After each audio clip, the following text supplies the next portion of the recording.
हमारे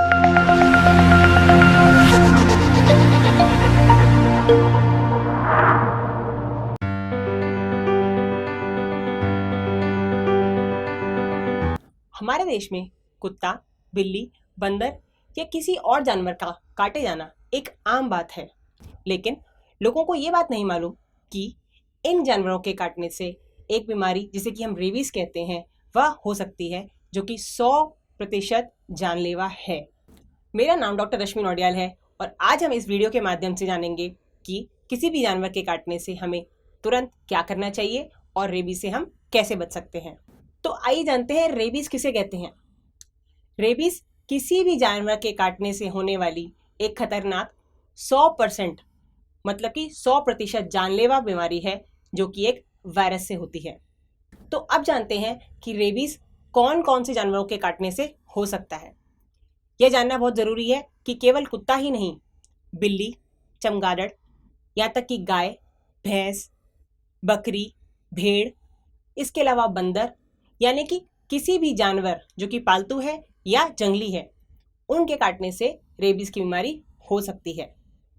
इसके अंदर एक और क्वेश्चन पूछते हैं लोग कई बार, कभी किसी इंसान के या ह्यूमन बाइट से क्या रेबीज हो सकती है? इसका जवाब है नहीं। और इसके अलावा घरेलू चूहा जो आमतौर पर हमारे घरों में पाया जाता है, उसके काटने से भी रेबीज नहीं होता है। इसी से जुड़ी हुई बात, घरेलू चूहे के अलावा जिसको हम गूज कहते हैं या नेवला कहते हैं, अगर ऐसा कोई जानवर बच्चे को या किसी बड़े आदमी को काटता है तो रेबीज हो सकती है। तो आते हैं अगले सवाल पर, जो कि मुझसे बहुत कॉमनली पूछा जाता है कि डॉक्टर साहब, अगर कुत्ते ने या किसी जानवर ने काटा नहीं है, केवल खरोंच लगी है, तो क्या हमें रेबीज का टीका लगाना चाहिए? तो इसके जवाब में मैं आपको कुछ पॉइंट्स बताना चाहूँगी। नंबर 1, अगर इनमें से किसी भी जानवर ने आपको काटा है तो आपको रेबीज का टीका ज़रूर लगाना है। नंबर 2, अगर इनमें से किसी भी जानवर ने खुले घाव को चाट लिया है, यानी कि उसका थूक आपके घाव के कांटेक्ट में आया है, तो भी आपको रेबीज का टीका लगाना पड़ेगा। Number 2 point. नंबर 3 पॉइंट, इनमें से कोई भी जानवर अगर आपकी स्किन को या चमड़ी को स्क्रैच कर ले, इस केस में भी आपको रेबीज का टीका लगवाना पड़ेगा। और नंबर 4, इसके अलावा कोई भी ऐसा जानवर जो कि रेबीज से ग्रस्त है, अगर वह आपका मुंह के अंदर चाट ले या आपकी आइस के अंदर चाट ले, तो इसे हम म्यूकस मेम्ब्रेन कॉन्टैक्ट कहते हैं और ऐसे केसेस के अंदर भी रेबीज वैक्सीन ज़रूर लगानी है। तो आते हैं अगले इंपॉर्टेंट क्वेश्चन पे। डॉक्टर साहब, मेरा एक पेट डॉग है या कैट है, मेरे पास एक पालतू जानवर है अपने घर में, तो क्या ऐसे पालतू जानवर से भी मुझे रेबीज हो सकता है?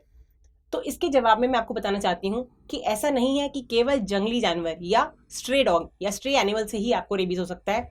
कोई भी जानवर आपको रेबीज का इन्फेक्शन दे सकता है, तो प्लीज़ आपको सेफ रहने की ज़रूरत है। इसी से जुड़ा हुआ एक और सवाल, डॉक्टर साहब, मेरा कुत्ता या मेरी बिल्ली, उसको मैंने सारे वैक्सीन लगाए हैं, उसको एंटी रेबीज वैक्सीन भी मिला है, तो क्या वह मुझे रेबीज बीमारी दे सकता है? तो इसका जवाब है हाँ। अगर आपके कुत्ते या बिल्ली को एंटी रेबीज वैक्सीन मिला हुआ है, उसके बाद भी वह आपको रेबीज की बीमारी दे सकता है। इसके कुछ मुख्य कारण बताती हूँ मैं आपको। कई बार जो एनिमल्स में या जो जानवरों में रेबीज वैक्सीन लगती है, वह पूरी तरीके से इफेक्टिव नहीं होती, फर्स्ट पॉइंट। सेकेंड पॉइंट, हर जानवर का अपना हेल्थ स्टेटस या उसकी एक शारीरिक स्थिति होती है। अगर वह बीमार रहता है तो चांसेस हैं कि उसके अंदर वैक्सीन फेलियर हो सकता है, तो ऐसे केस में हमें चांस नहीं लेना है। तो अगर हमें कभी भी अपने पालतू कुत्ते से भी या पालतू बिल्ली से भी, जो कि पूरी तरीके से वैक्सीनेटेड है, स्क्रैच या बाइट होता है, तो हमें अपना टीके का कोर्स पूरी तरीके से लेना है। तो आते हैं अगले सवाल पर, जो कि बहुत कॉमन क्वेश्चन है। जैसा कि मैंने बताया कि रेबीज की बीमारी 100% जानलेवा है, तो काफ़ी पेशेंट ये क्वेश्चन पूछते हैं कि अगर हमें डॉग बाइट हो गया या हमें किसी जानवर ने काट लिया, तो क्या रेबीज से बचना संभव है? तो इसका जवाब है हाँ। अगर आप ठीक तरीके से ट्रीटमेंट लेंगे तो आप रेबीज से बच सकते हैं। इसके कुछ मुख्य पॉइंट्स हैं जो मैं आपको बताती हूँ। सबसे पहला पॉइंट, जहाँ पे भी किसी भी जानवर का बाइट या स्क्रैच है, उस जगह को आपको रनिंग वाटर मतलब कि चलते हुए पानी से लगभग 15 मिनट लगातार वॉश करना है, मतलब कि धोना है। साबुन और पानी, रनिंग वाटर मतलब कि लगातार चलता हुआ पानी, इससे आपको उस घाव को कम से कम 15 से 20 मिनट तक लगातार वॉश करना है। यह है नंबर 1 पॉइंट। नंबर 2 पॉइंट है, जहाँ पे भी चोट लगी है, जहाँ पे भी जो घाव बना है, वहाँ पे आप कोई भी एंटीसेप्टिक जैसे कि बीटाडीन, आयोडीन वगैरह, पोविडीन, आयोडीन वगैरह, उससे आप उस घाव को अच्छी तरीके से क्लीन करिए। यह है नंबर 2 पॉइंट। नंबर 3 पॉइंट, आपको इस घाव को या कटे हुए वूंड को अपने हाथों से छूना नहीं है, मतलब कि किसी भी गंदे हाथ से आपको उस वूंड को टच नहीं करना, वरना वो और भी इन्फेक्ट हो सकता है। नंबर 4, किसी भी तरीके की मिर्ची, हल्दी या नींबू या किसी भी तरीके की ऐसी कोई चीज़ आपको घाव पे नहीं लगानी है। और इसके अलावा आपको जल्दी से जल्दी अपने डॉक्टर के पास जाना है, जो आपको एंटी रेबीज वैक्सीन का कोर्स स्टार्ट करेगा। अगले सवाल पे आते हैं हम। मेरे पास ऐसे पेशेंट रेगुलरली आते हैं जिनके घर में पेट डॉग्स या कैट्स हैं और उनको अपने पालतू जानवरों से बहुत प्यार है। तो वो कहते हैं जानवर तो हमारे पास रहेगा, वो हमारे फैमिली का एक सदस्य है, तो हम उससे कैसे बच सकते हैं। तो इसके जवाब में मैं बताना चाहूँगी कि अगर आपके घर में ऐसा कोई भी पालतू जानवर है तो आपको और आपके घर में जितने भी मेंबर्स हैं उनको डॉग बाइट से पहले भी टीके लग सकते हैं। इसको हम प्री एक्सपोजर प्रोफाइलैक्सिस कहते हैं और इसमें रेबीज के 3 डोज लगते हैं एंटी रेबीज वैक्सीन के, जो कि आपको फ्यूचर में होने वाले, भविष्य में होने वाले किसी भी तरीके के स्क्रैच या काटने से बचाव देते हैं। तो आते हैं अगले सवाल पर, क्या एंटी रेबीज वैक्सीन सेफ है? तो उसका जवाब है हाँ। जो नई जनरेशन की एंटी रेबीज वैक्सीन है वो 100% सेफ है और इनको लगाने से किसी भी तरीके का कोई साइड इफेक्ट नहीं है। तो इवन ये गर्भवती महिलाओं के अंदर भी रिकमेंडेड है, मतलब कि अगर कोई लेडी प्रेग्नेंट है और उसको कुत्ता या बिल्ली काट ले या कोई और जानवर काट ले तो आपको एंटी रेबीज वैक्सीन उनको भी देनी है। तो आते हैं अगले कॉमन सवाल पर कि डॉक्टर साहब मुझे एक बार पहले बाइट हो चुका है, किसी एनिमल ने, जानवर ने मुझे पहले काटा था और मैंने 5 टीके का पूरा कोर्स कंप्लीट किया हुआ है और अब मुझे दोबारा बाइट हो गया है, तो अब मुझे क्या करना चाहिए? तो इसका जवाब बहुत इंपॉर्टेंट है, जो सबको पता होना चाहिए। एक बार अगर आपने पूरा कोर्स एंटी रेबीज वैक्सीन का किया हुआ है तो फ्यूचर में आपको 2 प्रोटेक्शन मिल जाती है। पहली प्रोटेक्शन तो ये होती है कि हम एनिमल बाइट के बाद रेबीज वैक्सीन के साथ एक एक्स्ट्रा इंजेक्शन देते हैं जिसको हम इम्यूनोग्लोबुलिन बोलते हैं, जो कि कुत्ते काटे की तुरंत प्रोटेक्शन आपको देना शुरू कर देता है ताकि आपको रेबीज ना हो।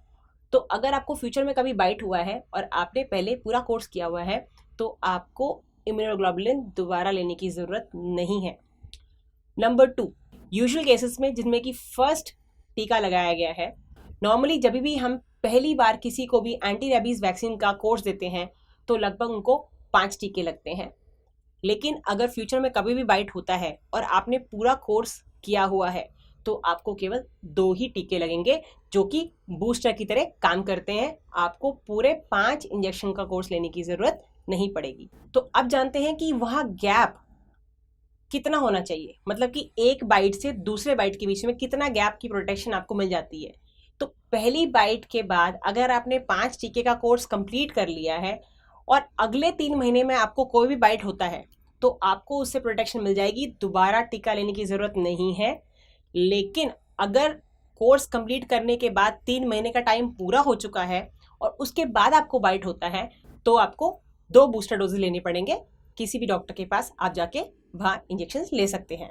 तो आते हैं एक अगले कॉमन सवाल पर, जो कि मैं बहुत कॉमनली लोगों को आंसर करती हूँ। डॉक्टर साहब, हमने सुना है कि कुत्ता या किसी के भी काटने के बाद अगर आप घाव पर मिर्ची लगा दें या हल्दी लगा दें या नींबू लगा दें या मिट्टी लगा दें तो उससे रेबीज नहीं होता, क्या यह सही है? इसका जवाब है बिल्कुल नहीं। आपको उस घाव पर कुछ भी नहीं लगाना है। इसके 2 नुकसान है। पहला, वह घाव इन्फेक्ट हो सकता है, मतलब कि उसके अंदर बैक्टीरियल इन्फेक्शन हो सकता है। और सेकेंड चीज़ जो कि बहुत इंपॉर्टेंट है, ऐसी चीज़ें लगाने से जो इरिटेशन होती है उससे रेबीज वायरस को दिमाग में घुसने में आसानी होती है। तो ये फ़ायदा कम नुकसान ज़्यादा करता है। प्लीज़ ऐसा कुछ भी ना करें। नेक्स्ट इंपॉर्टेंट क्वेश्चन इज, अगर हमको रेबीज वैक्सीन मिल रही है, एंटी रेबीज वैक्सीन का कोर्स बीच में चल रहा है, तो हमें कुछ खाने पीने में परहेज करने की ज़रूरत है या नहीं? खाने में कोई परहेज हम नहीं रेकमेंड करते हैं। आप नॉर्मल डाइट ले सकते हैं, जो भी आप खाना चाहें वो खा सकते हैं। केवल जो लोग ड्रिंक करते हैं, जो शराब पीते हैं, उनको शराब पीना मना होता है जब आपकी एंटी रेबीज वैक्सीनेशन चल रहा है। और आते हैं अगले इंपॉर्टेंट क्वेश्चन पे, जो कि मैंने पहले भी बताया था, क्या हम एंटी रेबीज वैक्सीन प्रेगनेंसी में दे सकते हैं? यस, चाहे लेडी प्रेग्नेंट हो, गर्भवती हो या बच्चे को दूध पिला रही हो या छोटा बच्चा हो, आप सबको एंटी रेबीज वैक्सीन सेफली दे सकते हैं, या 100% जानलेवा बीमारी है, इसमें हम कोई भी चांसेस नहीं लेते हैं, और वैक्सीन भी इसकी 100% सेफ है। एक बहुत इंपॉर्टेंट पॉइंट मैं आपके साथ डिस्कस करूंगी।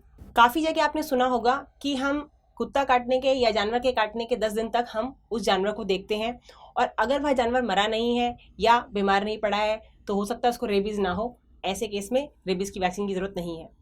इसका मैं आपको आंसर देना चाहूँगी। पहली चीज़, 10 दिन तक हम किसी भी जानवर के काटने के बाद वेट नहीं करते हैं, तुरंत आपको वैक्सीनेशन शुरू करना है। First point. सेकेंड पॉइंट, आपने पहले 10 दिन में अगर 3 डोज वैक्सीन के पूरे कर लिए हैं और 10वें दिन पे अगर वह जानवर जिंदा है या बीमार नहीं है तो चांसेस है कि उस एनिमल को शायद रेबीज नहीं है। तो लास्ट के 2 डोज में से आप 1 डोज ले सकते हैं, वह भी आपकी डॉक्टर की सलाह पर। फर्स्ट एंड सेकेंडली, ज़्यादातर लोगों में यह चीज़ पता करना बहुत मुश्किल होता है कि जिस जानवर ने काटा था वह जानवर जिंदा है या नहीं। अगर आपका पालतू जानवर है तो आप ये ऑब्जर्व कर सकते हैं, लेकिन अगर किसी गली के कुत्ते ने आपको काटा है या किसी और जानवर ने आपको काटा है, आप उसको ढंग से ऑब्जर्व नहीं कर पाएंगे। तो बेटर है कि आप चांस ना लें और 5 टीकों का पूरा कोर्स कंप्लीट करें। एक बहुत कॉमन सवाल हमारे पास आता है कि डॉक्टर साहब, मुझे किसी और सिटी में कुत्ते ने काटा, मैंने 1 टीका वहाँ लगा लिया और अब मैं यहाँ आ गया हूँ और मुझे वो ब्रांड नहीं मिल रहा है, तो क्या मैं ब्रांड चेंज कर सकता हूँ? तो इसका जवाब है, ज़्यादातर हम कोशिश करते हैं कि आप आपस में ब्रांड चेंज ना करें, सेम ब्रांड का इंजेक्शन लें, क्योंकि अलग अलग इंजेक्शन के टाइप्स होते हैं। तो बेटर है कि आप एक ही ब्रांड को फॉलो करिए। लेकिन किसी केस में अगर बाई चांस आपको सेम ब्रांड नहीं मिल रहा है तो आप दूसरे ब्रांड की वैक्सीन से भी अपना शेड्यूल पूरा कर सकते हैं। तो मैं आज का अपना वीडियो यहीं समाप्त करती हूँ। मुझे आशा है कि आपको इस वीडियो से रेबीज़ और रेबीज़ वैक्सीन से जुड़े कॉमन सवालों का जवाब मिल गया होगा। अगर आपको मेरा वीडियो पसंद आए तो मेरे चैनल को सब्सक्राइब कीजिए और अपने फ्रेंड्स के साथ शेयर कीजिए। अगर आपको इसके बाद भी कोई शंका है तो आप नीचे कमेंट बॉक्स में मुझसे वे सवाल पूछ सकते हैं। धन्यवाद।